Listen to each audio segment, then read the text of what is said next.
Salam sehat, semoga kita sehat semua. Pelajaran 1 ini mengenai rangkaian arus searah. Rangkaian arus searah, arahnya searah, seperti ini. Nah itu. Apa contohnya? Contohnya adalah baterai, aki, solar cell ya. Pada rangkaian arus searah itu ada sub pokok bahasannya, yaitu yang pertama itu mengenai kuat arus. Apa itu kuat arus? Kuat arus adalah banyaknya muatan yang mengalir pada penghantar konduktor dalam satu satuan waktu. Kalau secara matematis dirumuskan I sama dengan Q per delta T. I itu adalah kuat arus, satuannya coulomb per sekon, atau bisa juga yang sering kita kenal ampere. Sedangkan Q itu adalah muatan, satuannya coulomb, dan delta T ada selang waktu, satuannya sekon.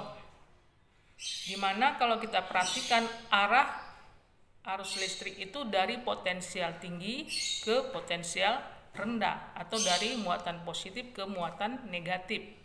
Sedangkan arah dari aliran elektron dari potensial rendah ke potensial tinggi, atau dari muatan negatif ke muatan positif. Kalau kita perhatikan bahwa arah dari aliran listrik itu berlawanan dengan arah aliran elektron. Pokok bahasan yang kedua mengenai alat ukur. Pada listrik, yang diukur adalah tegangan listrik, hambatan listrik, lalu kuat arus listrik. Nah, ketiganya ini ada alatnya.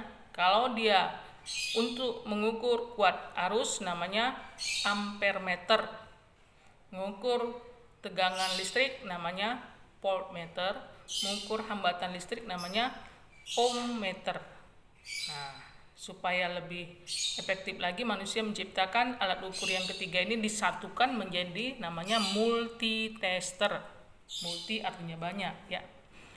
Yang ketiga, pokok bahasan yang ketiga mengenai hukum Ohm. Apa bunyi hukum Ohm? Pada suhu tetap bahwa kuat arus listrik yang mengalir pada penghantar listrik sebanding dengan tegangan listrik. Kalau ditulis secara matematis, R sama dengan V per I. R itu adalah hambatan listrik, satuannya ohm. V itu adalah tegangan listrik, satuannya volt. I itu adalah kuat arus, satuannya ampere. Nah, sekian dulu materi kita. Salam sehat.